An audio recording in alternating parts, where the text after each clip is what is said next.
Hey everybody, ChaoticMeatball here and welcome back to another Pokemon Challenge video. Last time we did the Shedinja and Pokemon Emerald Challenge, and that one was exhilarating, but this time I want something harder. I need something that's going to test my skills and prove that I'm the very best. So, I decided to do a no healing challenge in Pokemon Yellow. So let's talk about the rules. Number 1, I'm not allowed to heal at all. No Poke Centers, no items, no anything. Since held items aren't a thing in Gen 1, we won't have to restrict those, but we will in future gens. Number 2, no glitches. This would be easy if I did something like Trainer Fly and got a level 100 before the first gym, so I don't find that fair. And number 3, have fun. Even if it's a challenge, if it's not fun, then what's the point? Alright, let's get into it. I named myself Chaotic and my rival Memer. I had no clue what I wanted to use for the name, so oh well. I grabbed the potion from the PC that I could sell later, and do the event with Oak and grabbed a partner Pikachu. Pikachu is okay for this part of the game, but not against Brock, so I'll need to grab another Pokemon.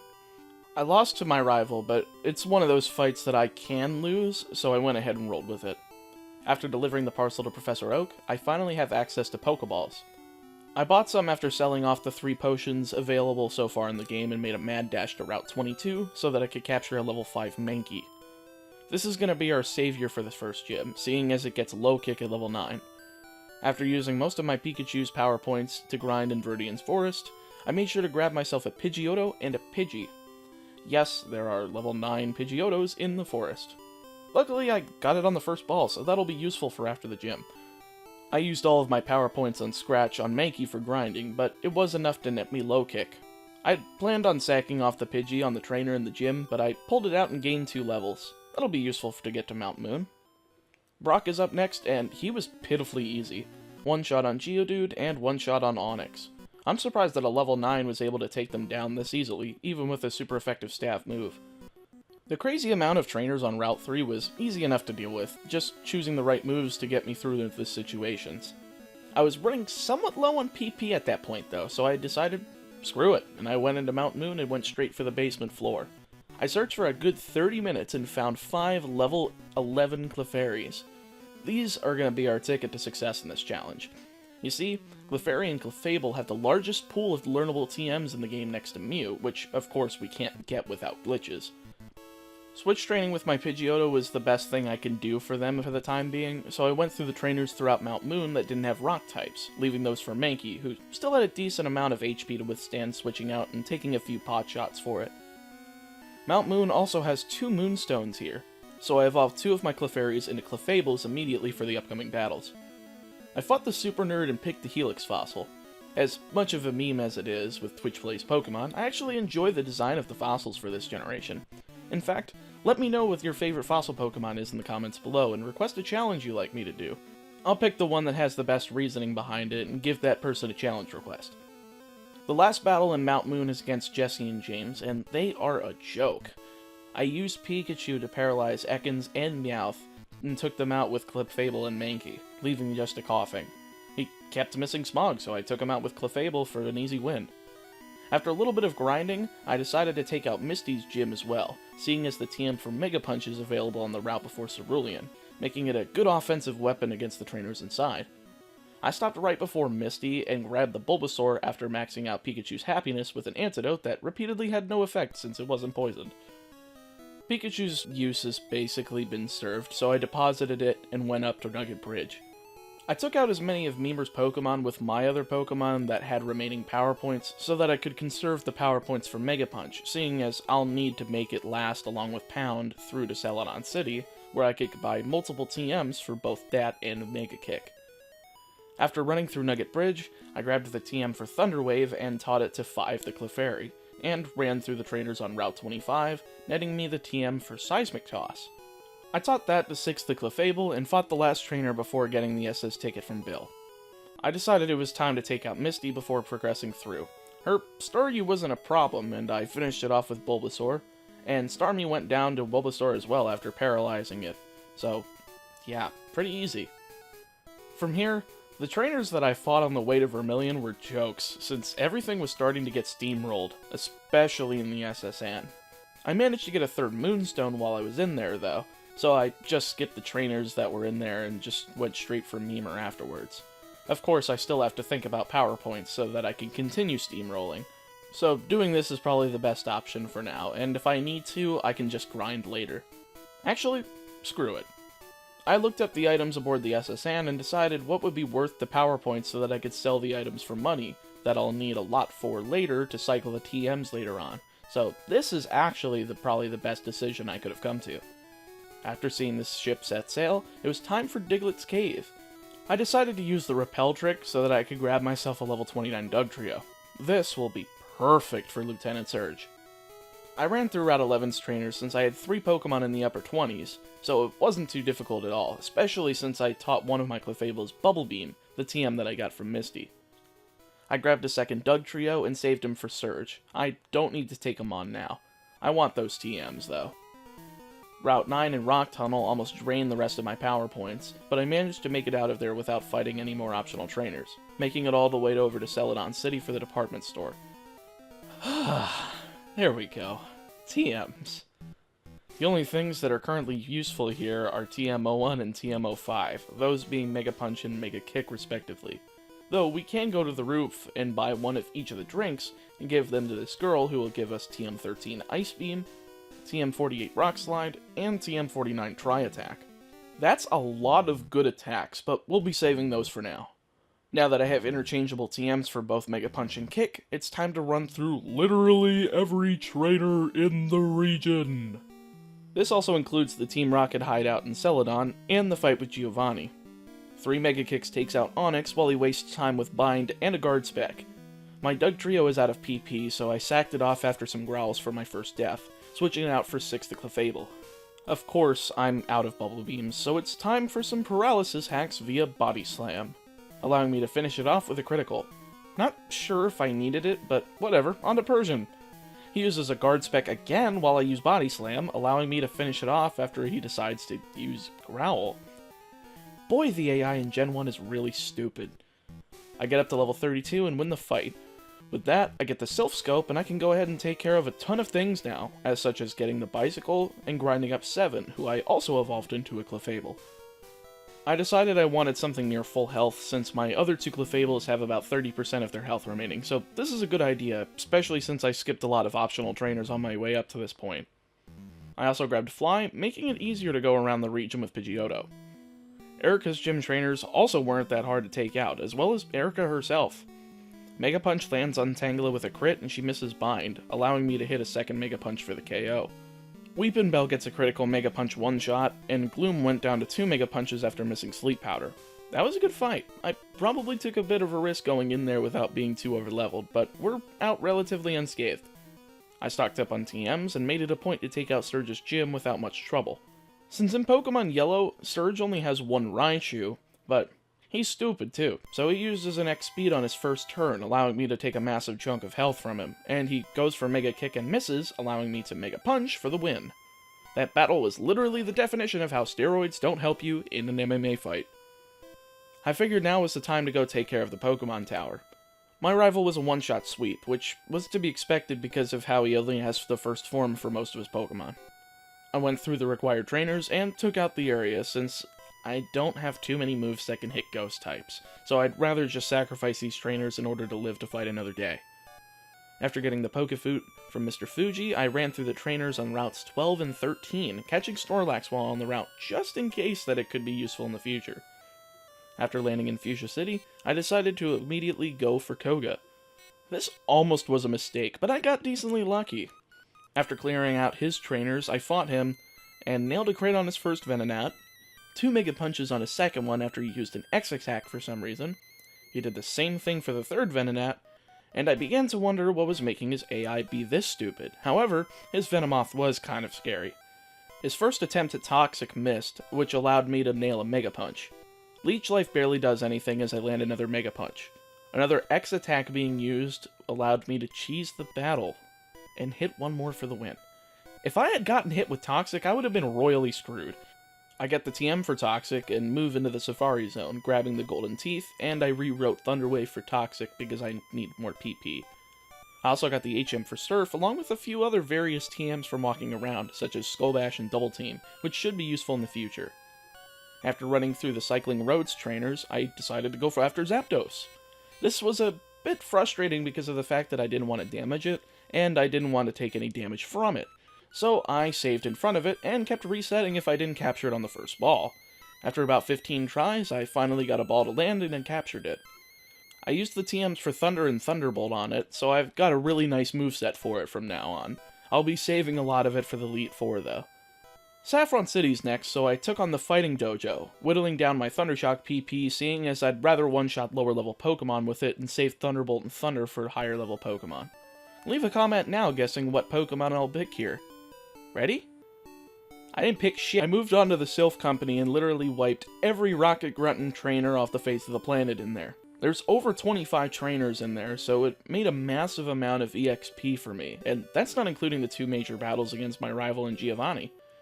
I used 13 the Dugtrio with Sand Attack, but I made the mistake of not realizing that my rival Sandslash had Swift, so he went down and I sent out 6, nailing a critical Mega Punch for the KO.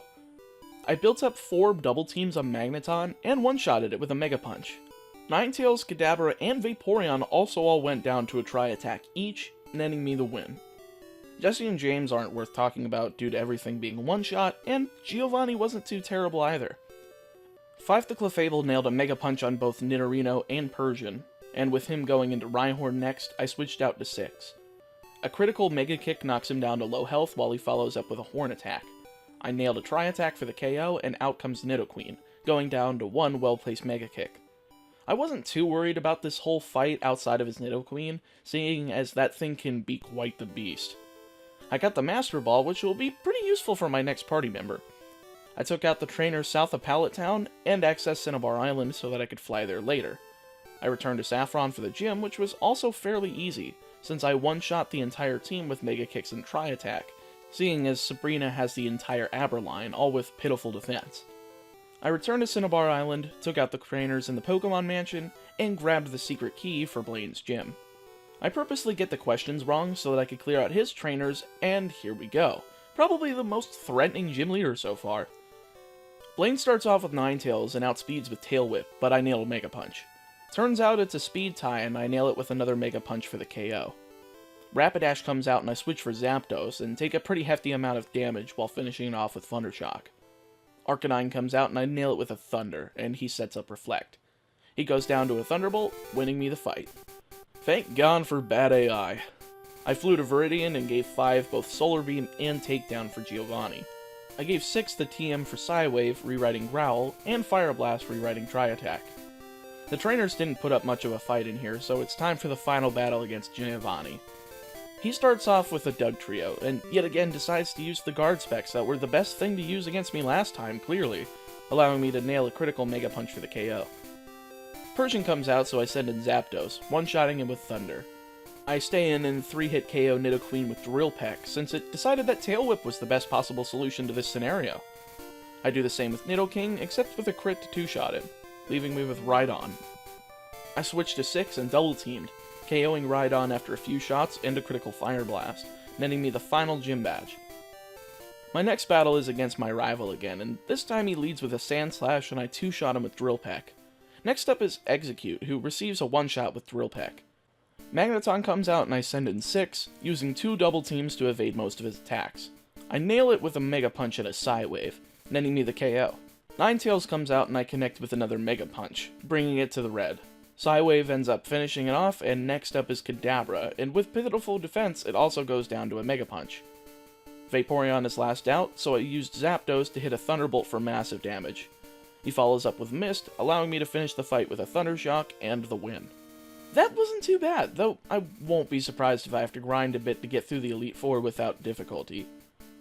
I entered the Victory Road, and most of the trainers here were just PP wasters. However, there is something here that we want, that being Moltres. After tossing a Master Ball, I made my way to the Indigo Plateau so I could make it a location that I can fly to, and then it's time for preparation. I grabbed a lot of TMs, specifically from the Game Corner in the Celadon department store. I went in with 4 Pokemon, since I'd rather not have all 3 legendary birds on my team. It would make it a little bit too easy. I went in and immediately fought Lorelei. She starts off with a Dugong that receives a one-shot from Thunder. Cloyster comes out next and I do the same with Thunderbolt. Zapdos growing a level in the process, woohoo! I use my last Thunder on Slowbo for the KO, and I switch out for Moltres so that I can handle Jinx. Since Fire Spin has the properties of moves like Wrap and Bind in this generation, I can completely trap Jinx until it goes down. That's going to be really useful for some Pokemon coming up. I switch back into Zapdos for her Lapras, hitting it with a Thunderbolt for the one-shot and winning me the fight. I replaced Thunder with Fly for Zapdos in between the fights, then replaced Light Screen with Thunder so that I'd be able to replenish my power points. I gave 5 a Mega Punch TM, replacing Takedown since I don't want to get hit with Recoil. And now it's time for Bruno. He leads with an Onix, and I lead with 6 and nail him with a Blizzard that takes him down. Hitmonchan takes a Mega Punch that would make him blush, and he goes down as well. I switch for Zapdos and use Drill Peck on Hitmonlee, one-shotting it. His second Onix gets a second burst of Blizzard, leaving just as Machamp. I sent out Zapdos and nailed him with a Drill Peck, getting a critical that might have mattered, but it gave me the win anyway. I didn't have anything I needed to replace, so I just led with Zapdos on Agatha. She wasn't too terrible either. She leads with Gengar while I start with Zapdos, hitting a Thunder for massive damage. It lands Mega Drain for laughable damage, while I finish it with a Thunderbolt. Golbat comes out and eats a Thunderbolt for its troubles, and Haunter does the same with a critical Thunder. Arbok comes out and eats a Mega Punch from 6, and hits Acid for about half of my remaining health before I KO him with another Mega Punch. Her last Gengar comes out and I nail it with a Thunder and Thunderbolt through confusion to net me the win. Well, that was actually a really fun fight. Let's see if Lance can give me just as much of a challenge. He leads with Gyarados and I lead with Zapdos, taking him out with a Thunderbolt. He sends out a Dragonair as he goes down to a critical Fly. The next one came out and also got a Fly to the face before I got nailed with an Ice Beam. It didn't do too much though, so I hit it with another Drill Peck to pick up the KO. Aerodactyl was up next and it also went down to 1 Thunder, leaving just Dragonite, going down to a critical Blizzard from 6. That wasn't nearly as painful as I thought it was going to be, but it's probably a prelude to the storm. It's time for the final battle, our rival, Memer. Memer leads with a Sand Slash and I go for Fly. He misses a Poison Sting as I hit for minimal damage. I nail a second one for a crit and get hit with Fury Swipes. He doesn't full restore and I finish him off with one more Fly. Alakazam comes out and I nailed it with Fly for massive damage. He uses Recover and I go for a second one, getting another crit and taking it out. Executor is next and he also takes massive damage from Fly. He nails a Stomp which almost took me out, but I hit one more Fly for the knockout. Zapdos is close to death here, so I switch out for Moltres against Ninetales and trap it with Fire Spin after he gets me with a Tail Whip. This takes a while, but it's the safest strat I can do for now. He gets a few quick attacks in, but they're nothing more than pot shots as I slowly whittle him down. I get him to half health and nail a Fly. Peck takes him out and here comes Magneton. Back to the Fire Spin technique since Moltres is faster, but I miss once and narrowly survive a Thunderbolt. He goes down, but Moltres is practically out of the fight. Last up is Vaporeon, and Zapdos comes out and nails one last Thunder. I said one last Thunder. To win me the fight. Wow, I actually can't believe this was doable. None of my main party went down during the fight, despite how many of them were pretty close to it. Professor Oak comes in to congratulate me, scolds his grandson for being such a memer, and enters me into the Hall of Fame. A well-deserved spot, I might add. And with that, that's another challenge down. I'm actually in awe that this was possible. I thought my Clefables were going to go down, so I'm surprised that they even pulled through, evading attacks and nailing Mega Punches and kicks when they mattered most. Zapdos and Moltres definitely came in clutch for the Elite Four section of the challenge, and without them, I don't think I would have survived. This game also didn't have any forced heals like later games, so this was 100% no healing, just a bunch of careful TM routing and a few sacked mons to get us through. If you guys enjoyed the challenge, perhaps give it a like. If we hit 1,000 likes on this challenge, I'll do the same challenge on Crystal. There's a few forced heals in that game that I'll have to go through and make a ROM hack to remove those, but beside that, it should be doable. And with that, thank you guys so much for watching, and I hope you look forward to next week's challenge. This next week, it's going to be the Professor Oak's challenge in Pokemon XD Gale of Darkness. I'll see you next time.